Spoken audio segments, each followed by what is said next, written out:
ChatGPT. ChatGPT. ChatGPT. ChatGPT. ChatGPT. ChatGPT. Welcome to today's video, and today we've got a little experiment I put together where we explore the role of ChatGPT and the role of artificial intelligence in physical therapy. So as more people turn to ChatGPT for help with everyday tasks and questions, many are left questioning whether machines will eliminate the need for their job. And as a physical therapist, the question remains, could ChatGPT eventually replace my job? Now, as many of you know, I train jiu-jitsu and MMA, so I'm going to treat ChatGPT as my physical therapist. I'm going to pretend like I'm somebody that has low back pain that's preventing them from doing jiu-jitsu. So I did a quick crash course on learning how to properly prompt ChatGPT, and then I started asking it advice about my low back pain. Now pay close attention because I want to know how well you think ChatGPT did. I'm going to give my thoughts on it at the end as well.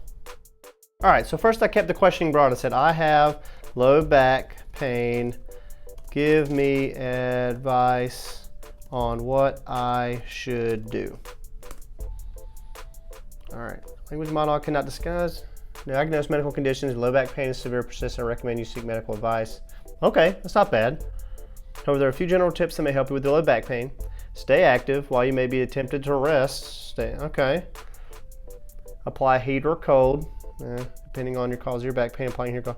Improve your posture. Okay, it's kind of, all right.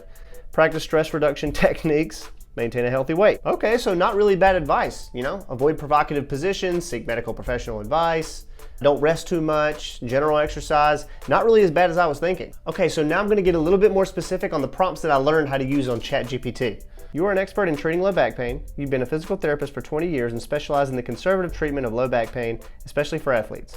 I've had low back pain for about 2 weeks and can no longer do jiu-jitsu. Give me exercises I can do to help me recover. Let's see what you got, ChatGPT. I cannot diagnose medical conditions. Okay, so it gives the first little paragraph there is about the same. A few general exercises, okay. Pelvic tilts, all right, we've seen those before. The cat-cow stretch, definitely seen those before. Child's pose, okay, so a lot of unloaded mobility. So just some general core stuff. Okay, it's important to remember these exercises should be performed slowly and gently.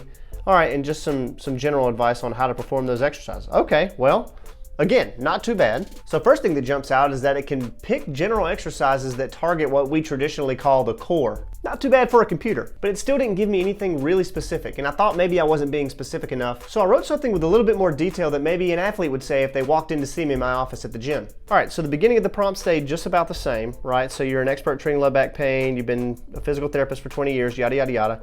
But what I added was the location of the pain, a little bit of my irritability, and some of the things that actually exacerbate my pain, okay?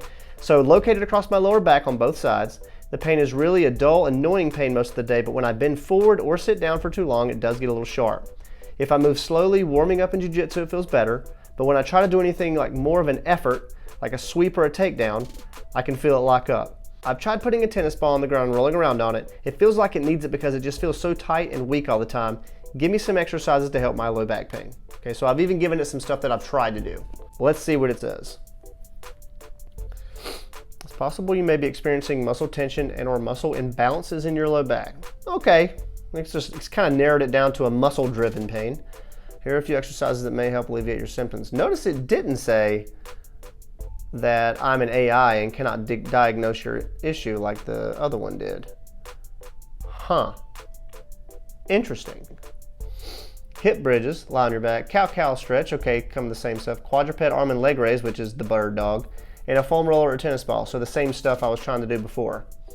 All right, ChatGPT, this is less impressive. It's important to remember these exercises slowly and gently. In these exercises, okay, so it's getting less and less impressive. It's giving me some of the same exercises with more detail in the subjective history. What I found really interesting with on the first two prompts, it said that it was an AI generated model and it couldn't medically diagnose anything, but it didn't give that same caveat on the third. I found that pretty interesting. I don't really know what that's about, but it is a computer. All right, so we've seen ChatGPT in action and I've definitely got some final thoughts. So I'll start with the first two responses that it gave me to the more general questions. It actually encouraged seeking a medical professional, which should always be valued over anything else. The second part that I thought was actually pretty good was it gave general exercise recommendations, and it really isn't gonna make anything worse if you take their advice. And now for what I think ChatGPT does not do very well. So first is glaringly obvious, and it's the lack of nuance in exercise prescription. I'm certainly not saying that it can't or won't get there, but right now I really don't see the ability for it to be very patient or or activity specific. And the second is really the most important for our profession, and that's the lack of ability for artificial intelligence to read things like body language, develop rapport, establish buy-in. Pretty much all of the intangible skills that we know as physical therapists and clinicians actually have more of an impact on patients rather than the treatments themselves. So for all of you physical therapists out there that may think that AI is going to come and replace you, I really don't think it's that close to happening yet. But what I do know is that if we do not adapt to the new technology, we're going to be left in the dust. So AI may not replace you, but somebody in your field who uses AI effectively just might. Thank you guys for watching, and I'll see you next time.